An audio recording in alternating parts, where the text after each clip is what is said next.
오늘은 아름다운 이별이라는 제목을 가지고 여러분들과 함께 한 시간 동안 같이 말씀의 은혜를 나누기를 원합니다. 제가 제목을 이렇게 하니까 여러분 대충 무슨 말을 하겠는지 여러분 아시겠죠? 아마 내일 우리 전도사님 고별 설교하는 날이라 저하고 시간을 이렇게 바꿨습니다. 참 오랜만에 금요일 시간을 제가 쓰게 된 것 같은데요. 오늘 성경을 통해서 진정 아름다운 이별이 무엇인지 우리 함께 말씀 속에서 확인하는 그런 시간을 갖도록 하겠습니다.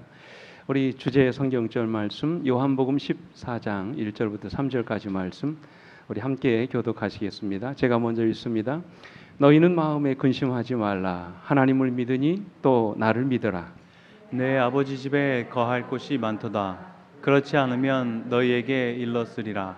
내가 너희를 위하여 거처를 예비하러 가노니. 함께 3절 읽겠습니다. 시작.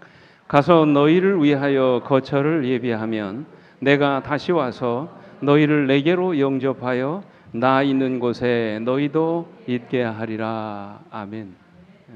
사람들은 이야기합니다. 세상에 아름다운 이별은 없다고 얘기합니다. 근데 성경은 말씀하십니다. 진정 이 세상에 아름다운 이별은 있다고 말씀을 하세요. 드라마 작가 중에 노희경이라고 하는 분이 있습니다. 이분이 쓰신 그 소설 중에 세상에서 가장 아름다운 이별이라고 하는 작품이 있습니다. 이 소설은 가족을 주제로 만들어진 소설입니다. 1996년에 드라마로 제작됐고 또 지난 2011년도에는 영화로 만들어져서 수많은 사람들에게 감동을 주었던 그런 드라마였습니다.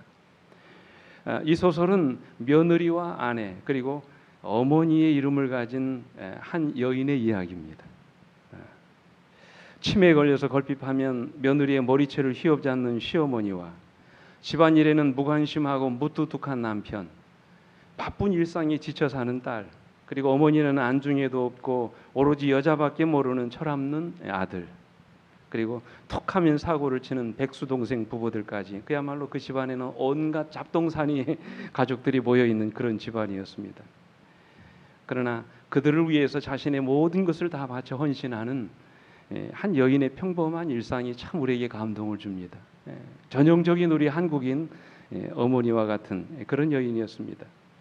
그런데 어느 날 영원히 계속될 줄만 알았던 그들의 일상이 뜻하지 않은 고난이 찾아옵니다.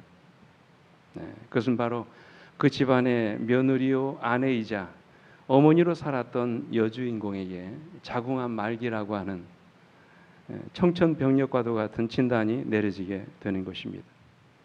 그날부터 그녀는 가족들과의 이별을 준비하게 되고 나중에 이 사실을 알게 된 가족들이 아내이자 어머니의 존재에 대해서 새로운 관심을 갖게 됩니다. 그리고 그녀가 그들의 일생이 얼마나 소중한 분이었는지를 새삼 깨닫게 된다는 그런 이야기예요. 그래서 아내와 어머니에게 아무런 관심을 갖지 않았던 가족들이 다시 뭉치게 되고 사랑으로 하나가 되면서 세상에서 가장 아름다운 이별을 준비한다는 그런 이야기입니다. 이야기의 결론은 그겁니다. 그날 이후로 그들은 진짜 가족이 되는 그런 감동을 그들이 경험합니다. 이것이 이 소설의 주제예요. 저는 이 이야기를 읽으면서 우리 인생에도 너무나 중요한 것들을 우리가 늦게서야 깨닫는 때가 참 많이 있다. 그런 사실을 제가 알게 됐어요. 평소에는 잘 모릅니다. 그러나 그가 우리 곁을 떠나는 그 이별의 순간에 참 그분이 우리 인생에 얼마나 소중한 분이었는지를 우리는 비로소 그때 깨닫게 되는 때가 얼마나 많습니까?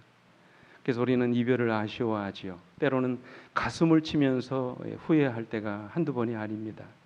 여러분 어떻게 하면 우리의 이별이 아름다울 수 있을까요?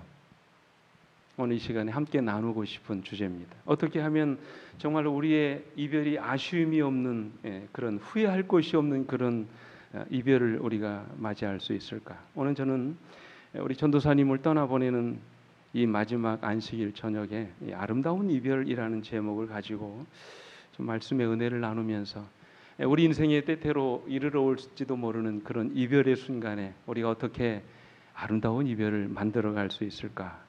같이 좀 말씀을 나누려고 합니다. 오늘 본문은 우리 특별히 주님께서 십자가의 죽음을 앞에 두고 사랑하는 제자들 곁을 떠나시기 전에 하신 마지막 고별의 말씀들이 기록되어 있습니다. 3년 반 동안 함께했던 그의 제자들 곁을 떠나서 이제 우리 주님이 하늘 아버지 곁으로 돌아가실 때가 임박했던 것입니다. 오늘 본문의 말씀은 그 제자들 곁을 떠나시기 전에 마지막으로 하신 우리 주님의 말씀들이 기록되어 있습니다. 저는 개인적으로 궁금했어요. 우리 주님은 과연 어떻게 제자들과의 이별을 준비하셨을까? 우리 주님은 과연 어떻게 이 제자들과의 아름다운 이별을 위해서 우리 주님께서는 그렇게 준비하는 삶을 사셨을까? 어떤 것이 과연 아름다운 이별인가? 첫째로 아름다운 이별을 원한다면 우리는 훗날 더 좋은 만남을 기약할 수 있어야 합니다. 참 중요한 것입니다. 이별을 위한 이별이 아니라 더 좋은 만남을 위한 이별이 되어야 한다는 것이죠. 그것이 아름다운 이별입니다. 그래서 우리가 언제 다시 만나게 될지라도 서로가 웃으면서 기쁨으로 만날 수 있는 그런 이별, 그것이 성경이 말하는 진정 아름다운 이별입니다. 오늘 본문에서도 주님은 요한복음 14장 2절로 3절에서 이렇게 말씀하셨어요. 내 아버지 집에 거할 곳이 많도다. 그렇지 않으면 너희에게 일렀으리라. 내가 너희를 위하여 거처를 예비하러 가노니 가서 너희를 위하여 거처를 예비하면 내가 다시 와서 너희를 내게로 영접하여 나 있는 곳에 너희도 있게 하리라 말씀하셨어요. 영원히 떠나는 것이 아니라는 말씀이지요. 하늘에 가서 우리가 살 집을 다 준비해 놓으시면 주님이 다시 오시겠다고 말씀을 하셨어요. 그래서 우리는 이 말씀을 뭐라고 합니까? 재림의 허락이라고 그러잖아요. 그런데 여러분 영감에 오면 이 말씀을 이렇게 말씀하셨어요. 그리스도께서 떠나시는 목적은 제자들이 염려하는 바와 정반대였다. 이것은 최후의 이별을 의미하지 않았다. 그리스도께서는 제자들을 위하여 처소를 준비하려고 떠나고자 하셨으며 다시 오셔서 그들을 그분에게로 영접하실 것이다. 그랬어요. 참 중요한 말씀이죠. 우리에게 얼마나 은혜가 됩니까? 영원히 가시는 게 아니라는 것이지요. 그것은 최후의 이별을 의미하지 않는다고 그랬습니다. 그분은 제자들을 떠나가셔서 그들이 몸을 뭐를 준비하신다고요? 처소를 준비하려 가신다고 그랬어요. 그러면서 이어지는 말씀 이렇게 말씀하셨어요. 예수께서 제자들을 위하여 큰 저택을 짓고 계시는 동안 제자들은 거룩한 모습을 따라 이 땅에서 뭐를 해야 된다고요? 품성을 건설해야만 하였다 그랬어요. 한마디로 우리의 이별은 더 좋은 만남을 위한 이별이 되어야 한다는 말씀입니다. 이것이 이 말씀의 핵심이에요. 우리 주님이 하늘에서 우리가 살 집을 준비하고 계시는 동안 우리는 이 땅에서 하늘에 가서 살 사람들로 우리 자신을 준비하고 살아야 된다는 것이죠. 그래서 훗날 우리가 다시 주님을 만나게 되었을 때 영광 중에 오시는 주님을 기쁨으로 다시 만날 수 있는 그런 이별이 되어야 한다는 것이죠. 이것이 진정 성경이 말하는 아름다운 이별입니다. 서로가 더 좋은 만남을 기약할 수 있는 그런 이별이 성경이 말하는 진정 아름다운 이별입니다. 성경에도 여러 믿음의 조상들의 이별 이야기가 나옵니다. 그들 중에는 아름다운 이별이 있는가 하면 또 그렇지 못한 이별이 있는 것도 보게 되지요. 여러분 성경에서 가장 아름답지 못한 이별은 어떤 이별일까요? 저는 그 대표적인 예가 아브라함과 롯의 이별이라고 생각합니다. 그들이 함께 거주할 땅이 부족하여 목자들 사이에 다툼이 일어났을 때 아브라함이 그 조카 롯을 부르지요. 그리고는 조카에게 먼저 땅을 선택하라고 제안을 합니다. 그래서 조카인 롯이 선택한 땅이 어느 땅이었습니까? 소돔과 고모라 땅이었어요. 여러분 결과가 어떻게 됐습니까? 안타깝게도 롯이 살게 된 그 소돔과 고모라 땅에서 그의 가정이 풍비박산이 되죠. 알거지가 돼서 나왔습니다. 사랑하는 아내마저 소금 기둥이 되고 가진 재산 다 탕진하고 두 딸만 겨우 데리고 나왔습니다. 우리는 그 이후에 롯의 가정에 일어난 비극을 성경을 통해서 알게 됩니다. 참 불행한 이별이죠. 또 하나가 뭡니까? 나오미와 오르바의 이별이죠. 모압 땅에 가서 10년을 살다가 결국 사랑하는 남편과 아들 둘을 다 잃어버리고 이제 나오미가 자기 고향 땅인 베들레헴으로 돌아오려고 했을 때 그의 자부들에게 말하지요. 너희들은 뭐 하라고요? 여기 머물러 있어서 제가 하라고. 룻은 시어머니를 따라 왔지만 그러나 누구는요? 오르바는 시어머니와 헤어지죠. 그 이후에 성경은 오르바의 행적에 대해서 침묵하고 있습니다. 안타까운 이별의 이야기입니다. 그런가 하면 성경에는 아름다운 이별에 대한 이야기들도 많이 있습니다. 그 대표적인 예가 누굽니까? 야곱과 리브가의 이별입니다. 야곱이 아버지 이삭을 속이고 장자의 축복을 가로챈 이후로 살아가는 가족을 떠나 삼촌 라반의 집으로 도망을 가지요. 그러나 그날의 이별이 있고 난 이후에 야곱은 20년 동안 억울한 처가살이를 하면서 온갖 푸대접을 다 받습니다. 그러나 그가 처갓집을 나올 때에는 4명의 아내와 함께 12아들을 거느린 큰 거부가 돼서 돌아옵니다. 그의 고백처럼 지팡이만 가지고 떠났는데 뭐가 와서 돌아왔어요? 어떻게 해서? 큰 부자가 되어 돌아온 것입니다. 또 하나가 누굽니까? 요셉과 아버지 야곱의 이별입니다. 그가 형들의 미움으로 애굽의 노예로 팔려가지요. 그 일로 인해서 사랑하는 아버지와 생이별을 하게 되지만 그날의 경험이 요셉을 응석 부리는 아이에게서 사려 깊고 용감하고 자제력 있는 어른으로 변화시켜 놓았다 그랬어요. 17의 어린 나이에 고향을 떠나왔던 그가 30살의 나이에 애굽의 총리가 되는 영광을 누리게 됩니다. 그래서 훗날 그가 꿈에도 그리워하던 그의 가족들을 다시 만나는 기쁨을 경험하게 됩니다. 과정은 비록 힘들었지만 그들의 이별은 더 좋은 만남을 위한 이별이었던 것이죠. 여러분, 모세는 어떻습니까? 애굽 사람을 죽인 죄로 미디안 광야로 도망을 가서 무려 40년의 세월을 그곳에서 보내게 됩니다. 사막에 갇혀서 아무것도 할 수 없는 참 불행한 인생이 되어버린 것입니다. 그러나 그가 머물던 광야에서 그는 사랑하는 여인을 만나게 되고 장인인 이드로의 양무리를 치면서 이스라엘 민족을 인도해내는 출애굽의 위대한 지도자로 그의 삶이 바뀌어지죠. 광야에서 양을 치던 경험을 통해서 그는 이 세상에서 가장 온유한 사람으로 변화되는 축복을 경험하게 됐던 것입니다. 오로지 자기 힘만 의지했던 그가 오직 하나님만을 의지하고 오래 참는 인내의 사람으로 그의 삶이 변화되는 귀한 축복을 누리게 됐던 것입니다. 젊은 날의 이별이 그를 정말 위대한 이스라엘의 지도자로 변화시켜 놓았던 것입니다. 또 하나, 우리가 여러분 성경에 나오는 가장 아름다운 이별은 누구의 이별입니까? 사무엘과 어머니 한나의 이별이에요. 그죠? 아이를 낳지 못했던 어머니 한나가 오랜 기도의 응답으로 사무엘을 낳고 그의 서원에 따라 어린 사무엘이 졌을 때는 후에 곧바로 어디에 들어갑니까? 성소에 들어갑니다. 어린 나이에 어머니를 떠나 가족과 생이별을 하고 평생을 성소에서 하나님께 봉사하는 봉사자로 살았던 것입니다.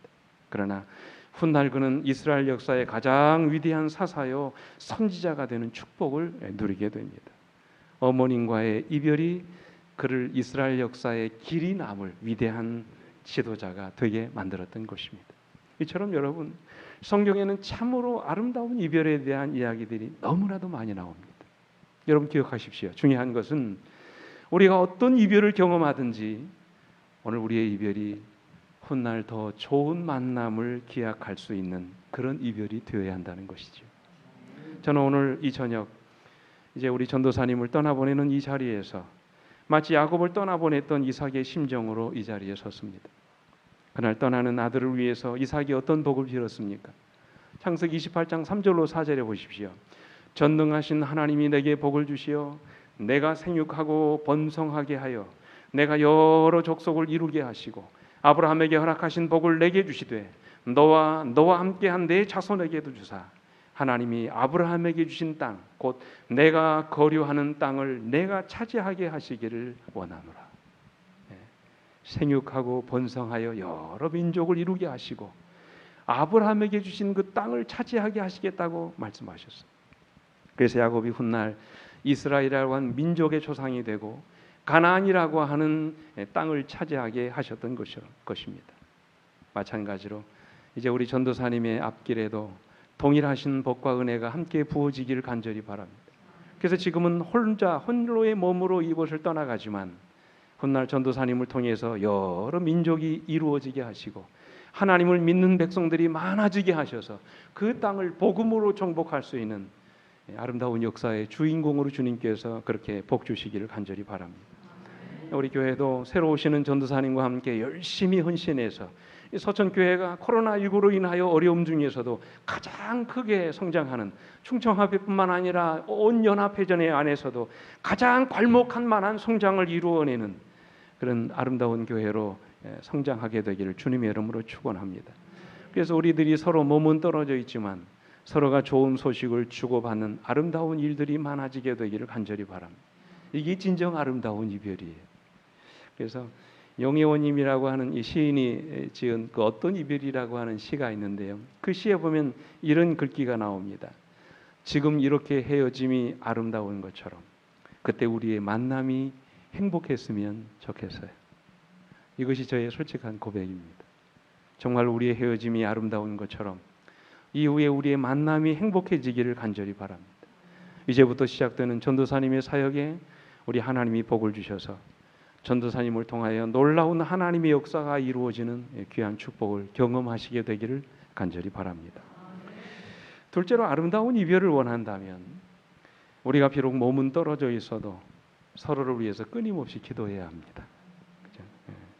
우리의 삶이 아름답도록 서로를 위해서 우리가 끊임없이 기도하는 그런 사이가 되어야 한다는 그런 말씀입니다. 몸은 비록 함께 있지는 못할지라도 우리가 서로를 염려하고 서로를 위해서 기도할 수 있는 그런 사이가 되어야 한다는 그런 말씀입니다. 그것이 아름다운 이별을 위한 두 번째 방법입니다. 다시 말하면 우리의 기도가 서로를 묶어주는 단단한 끈이 되어야 한다는 것입니다. 그래서 주님은 요한복음 14장 12절에서 같이 한번 읽어볼까요? 이렇게 말씀하셨어요. 놀라운 약속을 하시죠. 시작. 내가 진실로 진실로 너희에게 이르노니 나를 믿는 자는 내가 하는 일을 그도 할 것이요 또한 그보다 큰 일도 하리니 이는 내가 아버지께로 감이니라 그랬어요. 여러분 굉장한 약속 아닙니까? 뭐라고 말씀하셨습니까? 나를 믿는 자는 내가 하는 일을 그도 할 것이요 또한 그보다 더 큰 일도 하겠다고 말씀을 하셨어요. 이 큰 일이 뭘까요? 여기서 주님이 말씀하신 큰 일이 무엇입니까? 학자들은 이 큰 일이 사도행전에서 일어나는 폭발적인 부흥이라고 말합니다. 사도행전에 보면 주님이 행하셨던 대부분의 기적들이 제자들을 통해서 일어나는 것을 보게 됩니다. 죽은 자들이 살아납니다. 병자들이 고침을 받습니다. 귀신들이 쫓겨나가는 역사가 일어납니다. 뿐만 아니라 제자들은 주님이 하신 일보다 더 큰 일을 이루게 하시겠다고 말씀하셨어요. 오순절 성령의 역사를 경험한 제자들이 방언을 말하고 복음이 예루살렘 지경을 넘어 온 유대와 사마리아와 땅끝까지 전해지는 역사가 일어났습니다. 하루에도 수천 명의 영혼들이 주님께로 돌아오는 일들이 일어났습니다. 제자들이 입을 열어 복음을 전할 때마다 가슴을 치고 회개하는 영혼들이 생겨났습니다. 예루살렘의 제사장들과 지도자들 중에서도 예수를 믿는 자들이 일어났다고 그랬습니다. 그리고 제자들이 전한 복음이 소아시아를 넘어 유럽을 거쳐서 로마에까지 전해지는 역사가 일어났습니다. 주님이 뿌린 복음의 씨앗이 제자들에 의해서 30배, 60배, 100배의 결실을 거두게 되게 하셨던 것입니다. 그래서 제자들에게 나보다 더 큰 일을 하게 될 것이라고 주님이 말씀하신 것입니다. 그렇다면 그들이 이토록 큰 일을 할 수 있게 된 비결이 무엇입니까? 그들이 잘나서가 아니지요. 그죠? 그들에게 대단한 능력이 있기 때문도 아닙니다. 그들이 탁월한 지도력을 가진 사람들이었기 때문도 아닙니다. 그 비결을 주님은 그 12절 끝에서 뭐라고 말씀하십니까? 그 이유는 뭐라고요? 내가 아버지께로 감이라 그랬어요. 이 말씀을 우리 본교회 주석에서는 이렇게 주석하셨습니다. 예수는 자신이 떠난 후에 뭐를 보낼 거라고요? 성령을 보낼 것이다. 성령은 제자들에게 능력을 부여할 것이다. 오순절과 그 이후에 성령의 부어주심의 결과로 복음은 큰 권능으로 선포되었으며 이로써 약 40년 후에 바울은 복음이 천하 만민에게 전파되었다고 말할 수 있었다. 그런데 여러분, 이러한 약속에 대한 성취가 어떻게 이루어졌습니까? 그들이 이토록 놀라운 능력을 성령에 충만케 하시는 능력을 받을 수 있었던 비결이 무엇입니까? 이어지는 13절 14절의 말씀이 이렇게 말합니다. 같이 읽어볼까요? 시작. 너희가 내 이름으로 무엇을 구하든지 내가 행하리니 이는 아버지로 하여금 아들로 말미암아 영광을 받으시게 하려 함이라. 내 이름으로 무엇이든지 내게 구하면 내가 행하리라. 아멘. 지금 여러분 계속해서 반복적으로 주시는 말씀이 뭡니까? 내 이름으로 기도해라. 그러면 내가 행하겠다는 거예요. 내 이름만 대고 기도하라는 것입니다. 그러면 내가 책임지고 이루어지게 하시겠다고 약속하시는 것입니다. 여러분 이보다 더 큰 약속이 어디 있습니까? 이보다 더 놀라운 축복이 어디 있습니까? 주님이 비록 그들 곁에 계시지는 않았을지라도 그들이 입을 열어 기도하기만 하면 주님이 일하시겠다고 말씀하셨어요. 주님은 기도하는 제자들과 함께 하시겠다고 약속하셨어요. 그들의 기도를 통해서 주님이 역사하시겠다고 말씀하신 거예요. 영감에게 이렇게 말씀하셨어요. 예수께서는 그들의 성공의 비결은 당신의 이름으로 힘과 은혜를 구하는 데 있다고 설명하셨다. 그분은 그들을 위하여 간청하려고 아버지 앞에 나아가실 것이다. 예수께서는 그 영혼을 대신하여 마치 자기 자신의 소망인 것처럼 겸손한 탄원자의 기도를 들으신다. 성실한 기도는 어떤 것이나 하늘에서 들으시는 바 된다. 그래서 제자들 곁을 떠나신 주님은 제자들을 위해서 아무것도 하지 않으신 채 그저 하늘에만 머물러 계신 것이 아니었습니다. 비록 육신으로는 그들 곁을 떠나 계셨을지 모르지만 주님은 아버지 하나님 보좌 우편에서 그들을 위하여 중보의 사역을 감당하고 계셨던 것입니다. 비록 이 땅에서 당신의 제자들과는 이별하셨지만 여전히 주님은 그들을 위해서 일하고 계셨던 것입니다. 여러분 이것이 그의 제자들에게 얼마나 큰 힘이 되었을까요? 이 사실을 믿고 그들이 힘으로도 그토록 놀라운 역사를 이룰 수 있었던 것입니다.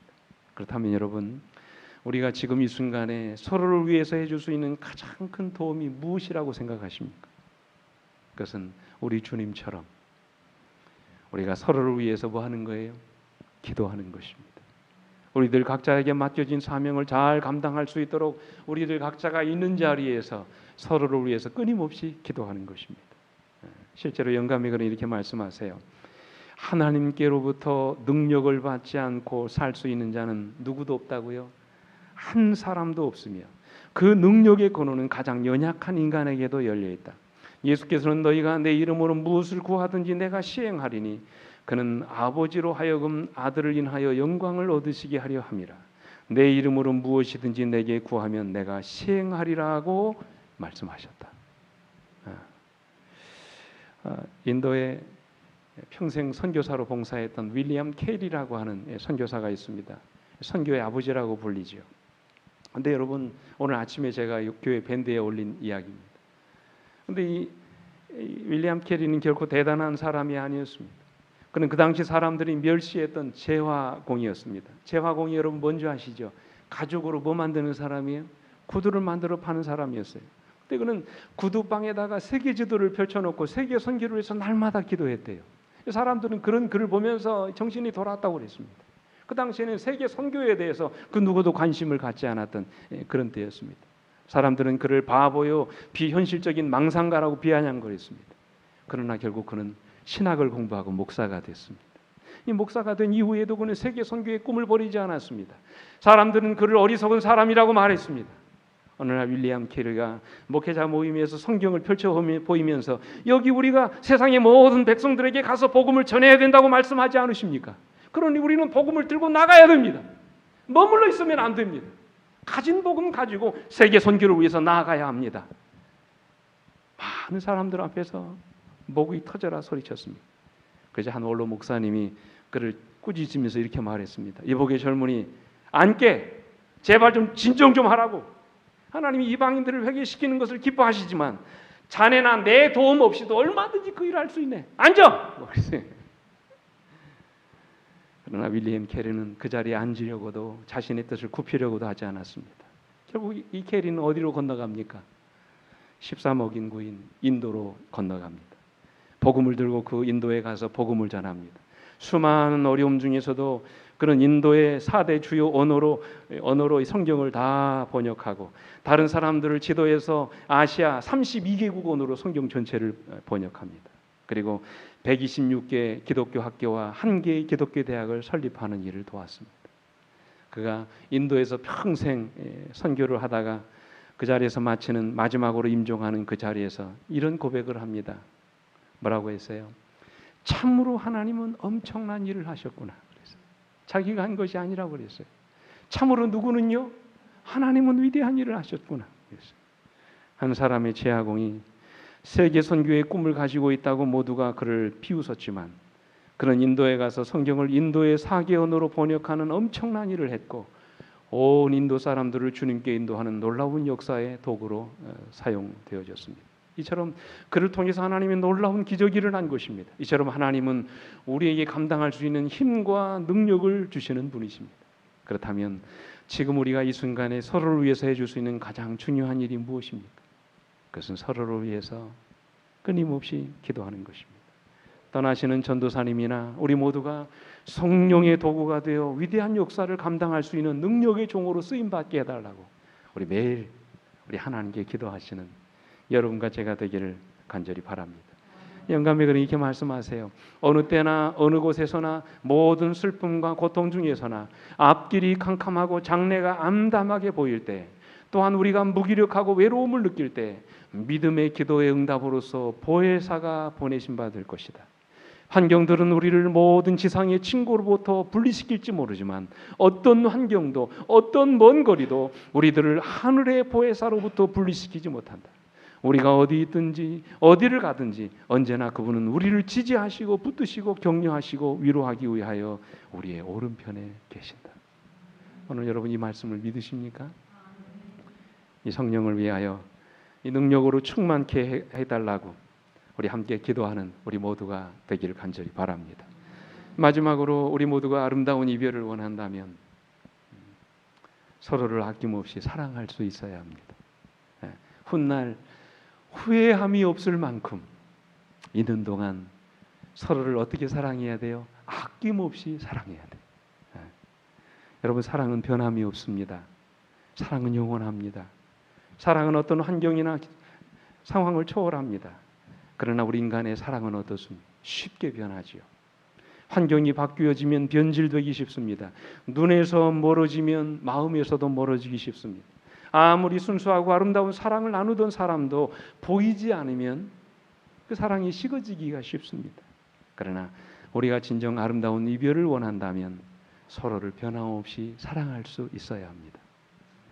이 요한복음 14장 15절에서 말씀하셨어요. 너희가 나를 사랑하면 나의 뭐를 지키라고요? 나의 계명을 지키. 나의 계명이 무엇입니까? 우리 주님은 이미 그 계명이 무엇인지를 말씀하셨어요. 요한복음 13장 34절로 35절에 새 계명을 너희에게 주노니 서로 봐라 사랑하라 말씀하셨어요. 여러분 계명이 뭡니까? 사랑하라는 것입니다. 위로 하나님을 사랑하고 아래로 내 이웃을 내 몸과 같이 사랑하라는 것입니다. 이 두 계명이 온 율법과 선지자의 강령이라고 말씀하셨어요. 이 강령이 무엇입니까? 마태복음 22장 37절로 40절에 보면 맨 마지막 40절에 이 두 계명이 온 율법과 선지자의 뭐라고요? 강령이라고 그래요. 강령. 강령이 뭡니까, 여러분? 혹시 여러분 이 바닷가니까 투망질 해보셨습니까? 투망질을 하면 그물이 어떻게 퍼져나갑니까? 둥그렇게 퍼져나가죠. 근데 여러분 둥그렇게 퍼져나간 그물 끝에 뭐가 있습니까? 밧줄이 하나 있죠. 이 어부가 그물질을 할 때 이 손목에다가 밧줄을 감고 그물을 던집니다. 그러면 밧줄이 넓게 퍼져나가지만 원줄은 어디에 있어요? 손목에 매여 있는 것입니다. 그래서 고기가 잡히면 그 줄을 조금씩 이렇게 잡아당기면 그 안에 뭐가 잡혀옵니까? 물고기가 잡혀오죠. 이 강령이라는 것이 바로 이 어부의 손목에 매여 있는 뭐냐면 밧줄이에요. 여러 개인 것 같지만 결국에는 뭐란 말이에요? 손목에 매여 있는 한 줄의 밧줄과 같다는 말씀. 이 강령입니다. 하나님의 계명도 마찬가지예요. 하나님이 우리에게 여러 가지 계명을 말씀하고 있는 것 같지만 사실은 그 모든 계명이 하나로 묶여져 있다는 것이. 그 계명이 뭡니까? 사랑하라는 거예요. 위로 하나님을 사랑하고 아래로 내 이웃을 내 몸과 같이 사랑하라는 것입니다. 이 모든 계명이 다 이 안에 들어있다고 말씀하셨어요. 그래서 우리가 사랑하면 율법을 다 이루는 것이라고 말씀하셨어요. 제자들은 이미 그 사실을 알고 있었습니다. 사랑이 율법의 완성이고 사랑 안에 모든 율법이 다 들어가 있다는 사실을 알았습니다. 그렇다면 여러분 궁금하잖아요. 왜 주님이 지금 제자들에게 사랑을 말씀하시면서 그것을 새 계명이라고 말씀하실까요? 이상하지 않습니까? 이미 그들은 다 알고 있어요. 하나님 주님이 주시는 이 계명이 사랑하라는 것임을 그들은 알고 있었습니다. 그럼에도 불구하고 주님이 사랑을 가리켜서 새 계명이라고 말씀하시는 이유가 뭘까요? 여러분, 성경에 나오는 새로움이라고 하는 말에는 두 가지 단어가 사용됩니다. 하나는 네오라고 하는데 이 네오는 시간적인 새로움 말합니다. 두 번째 새로움은 뭐냐면 카이노스라고 하는 새로움이에요. 이것은 질적으로 완전히 새로운 것입니다. 주님이 지금 새 계명을 너에게 주노니라고 말씀하실 때 사용하신 이 새로운이라는 말은 네오가 아니라 카이노스예요. 무슨 뜻입니까? 질적으로 완전히 다른 사랑을 요구하는 것입니다. 다시 말해서 너희들이 지금까지 했던 그 사랑과는 질적으로 다른 그 사랑을 해보라는 거예요. 그 말이 어디서 나옵니까? 다시 요한복음 13장 34절 보세요. 새 계명을 너희에게 주노니 서로 사랑하라. 내가 너희를 뭐한 것 같이? 사랑한 것 같이 너희도 서로 사랑하라 그랬어요. 그냥 사랑하라는 말이 아닙니다. 내가 너희를 사랑한 것 같이 너희도 사랑하라고 말씀하십니다. 이것이 율법이고 새 계명이라고 말씀하십니다. 그렇다면 우리 주님이 어떻게 사랑하셨습니까? 조건 없이 사랑하셨어요. 차별 없이 사랑하셨습니다. 우리가 아직 죄인 되었을 때도 우리를 여전히 사랑해 주셨습니다. 주님의 사랑은 이해와 계산을 뛰어넘는 사랑이었습니다. 아낌없이 주시는 사랑이었습니다. 차별하지 않는 사랑이었어요. 변하지 않은 사랑이었어요. 당신의 사랑을 사람들을 사랑하시되 끝까지 사랑하는 사랑이었습니다. 심지어 자기를 배반하고 팔아먹은 제자들까지도 주님은 어떻게 사랑하셨어요? 끝까지 사랑하셨어요. 그런 사랑이 우리에게 필요하다는 말씀이에요. 우리가 서로를 그런 사랑으로 사랑할 수 있어야 된다는 말씀이에요. 상황에 따라 쉽게 변하는 그런 싸구려 사랑이 아니라 자기 이해관계나 손익을 따져보고 사랑하는 그런 이해타산적인 사랑이 아니라 아무 조건 없이 베풀어지는 그런 사랑이 우리에게 있어야 된다는 말씀이에요. 그래야 우리 인생에 뭐가 없다고요? 후회가 없다고 말씀을 하세요. 그래야 우리 인생에 아쉬움이 남지 않다고 말씀하세요. 그래야 우리의 이별이 아름다운 것이라고 말합니다. 한 이야기만 드리고 말씀 마칠게요. 사회학자 출신인 안토니 캠플리라고 하는 사람이 있습니다. 이분이 살 날이 얼마 남지 않은 이 할머니 할아버지들을 모셔놓고 설문을 했답니다. 제목은 뭐냐면 이제 어르신의 삶이 얼마 남지 않았다면 앞으로 다시 이제 여러분들에게 살아갈 수 있는 또 한 번의 기회를 하늘의 하나님께서 주신다면, 이게 무슨 얘기입니까? 살 날이 당신들이 멀지 않았지만 어쩌면 하나님께서 기적을 베푸셔서 당신들에게 또 한 번에 살 수 있는 생을 허락하신다면 당신은 여러분의 인생을 어떻게 사시겠습니까? 그런 질문이었습니다. 근데 여러분, 이 질문을 받고 가장 많이 나왔던, 세 번째로 많이 나왔던 답변이 뭔지 아세요? 이것입니다. 무슨 일이든지 적극적으로 도전해보고 싶다. 지난 세월을 보니까 하나님이 나에게 수많은 기회를 주셨는데 나의 부족함과 게으름 때문에 나에게 주어진 수많은 기회들을 놓쳐버렸다는 거예요. 그래서 나에게 또 한 번의 기회가 주어진다면 무슨 일이든지 뭐 해보고 싶다? 도전해보고 싶다. 어른들이 그렇게 말씀하셔요. 두 번째로 많이 나오는 대답이 뭔지 아세요? 보다 가치 있는 일에 내 인생을 투자하고 싶다. 그저 순간의 쾌락과 즐거움만을 위해 살지 않고 보다 영원한 것에 내 인생을 투자하며 살고 싶다고 대답하셨어요. 젊은 날 이것저것 기웃거리면서 정신없이 인생을 살아왔는데 지나고 보니까 아무것도 아니더라는 말이에요. 그래서 이제는 내 인생을 어떻게 하고 싶다는 거예요? 보다 가치 있는 것, 영원한 것에 내 인생을 투자하고 싶다. 그렇게 얘기합니다. 그런데 여러분, 가장 많은 어르신들이 뭐라고 대답하는 줄 아세요? 평균 10명 가운데 7사람이 뭐라고 대답하셨냐면 이렇게 대답하셨어요. 나에게 하나님이 또 한 번의 기회를 주신다면 지금보다 더 많은 사람들을 뭐하며 살겠다? 사랑하며 살겠다. 여러분 공감하십니까? 지나고 보니 모든 것이 다 후회스럽지만 가장 많이 후회스러운 것 중에 하나가 왜 나는 더 많은 사람들을 사랑하며 살지 못했을까? 가슴 저밀 만큼 그 사실이 가장 마음 아프게 와닿더라는 것이죠. 그래서 인생을 마무리하는 시간에 자신의 인생을 돌아보니 그가 더 많은 사람들을 사랑하며 살아오지 못한 것이 그렇게 후회스러울 수가 없다는 것입니다. 여러분, 우리가 마지막 이별의 자리에서 가장 많이 아쉬워하는 것이 무엇일까요? 우리가 이렇게 헤어짐의 순간을 맞이할 때마다 가장 크게 후회하는 것이 무엇입니까? 우리 인생이 다하고 우리의 삶을 정리하는 마지막 시간에 정말로 우리가 가장 많이 안타까워하는 것이 무엇이겠습니까? 아마도 그것은 내가 왜 더 많은 사람들을 사랑하며 살지 못했을까라는 사실일 것입니다. 대부분의 사람들이 사랑하지 못하고 산 것에 대해서 가장 많이 아쉬워한다고 그랬어요. 누군가 말처럼 우리는 정말로 사랑만 하고 살기에도 너무 짧은 인생을 살아가는 사람들입니다. 사랑하는 우리 성도 여러분, 정말 여러분의 인생에 아름다운 이별을 나누시기를 원하십니까? 아낌없이 사랑하시게 되기를 간절히 바랍니다. 후회 없이 사랑하시게 되기를 간절히 바랍니다. 남김없이 서로를 사랑할 수 있게 되기를 간절히 바랍니다. 그래서 제가 결론적으로 어떤 분의 책을 읽다 보니까 이런 얘기했어요. 옆에 있을 때 후회 없이 잘해주고 떠난 뒤에는 잡지 않는 것이 아름다운 이별이다 그랬어요. 다시 한번 읽어드려볼까요?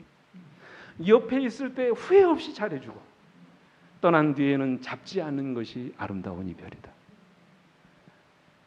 어느 유행가의 가사처럼 있을 때 잘하라는 말이에요. 그래야 뭐가 안 남아요? 후회가 남지 않습니다. 부족하지만 그래도 지난 3년, 만 3년의 세월 동안 우리 서천교회에 계시면서 참 여러 성도들의 사랑과 또 인정과 존경을 받으며 우리 전도사님이 참 성공적인 사역을 하셨습니다.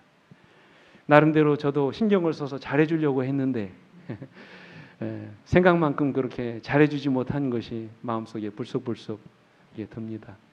어쨌든 이제 내일이면 이제 고별 설교하시고 떠나시겠지만 우리가 서로 좋은 추억과 기억만을 가지고 떠날 수 있게 되기를 간절히 바라고요. 주신 말씀처럼 있는 자리에서 서로가 서로를 더 많이 기도하고 용기 주고 격려하면서 성공적인 사역을 잘 감당할 수 있도록 그렇게 여러분 아낌없이 기도해 주시는 우리 모든 성도님들 되시기를 간절히 바라면서 오늘 말씀을 마치도록 하겠습니다. 함께 머리 숙여 기도하시겠습니다. 사랑과 자비의 아버지 하나님, 우리 하나님께서 참 여러 어려운 위기의 시대에 이 교회를 위해서 꼭 필요한 하나님의 종을 보내주셔서 지난 만 3년 동안 이 교회를 위해서 헌신하게 하신 것 아버지 감사합니다.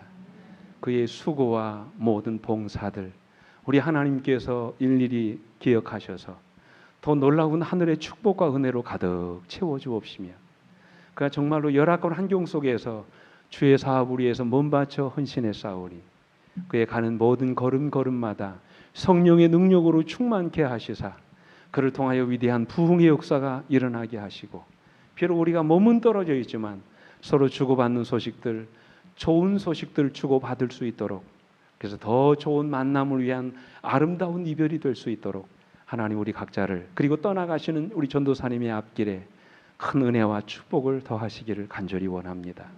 이제 주님의 특별한 부르심을 받고 본격적인 사역을 시작하시겠사오니 주님 그 옛날 엘리사에게 부어주셨던 영감의 갑절의 능력을 주의 종에게 허락하여 주셔서 그가 입을 열어 주의 말씀을 전하고 수많은 영혼들에게 복음을 전할 때마다 그 말씀을 듣는 영혼들의 마음속에 진정 어린 회개와 아름다운 역사가 일어나는 귀한 축복의 도구로 쓰여지게 인도해 주옵시고 그를 통하여 주의 마지막 복음 사업이 나날이 크게 부흥하고 발전하는 귀한 역사가 일어날 수 있도록 하나님 인도해 주시옵소서.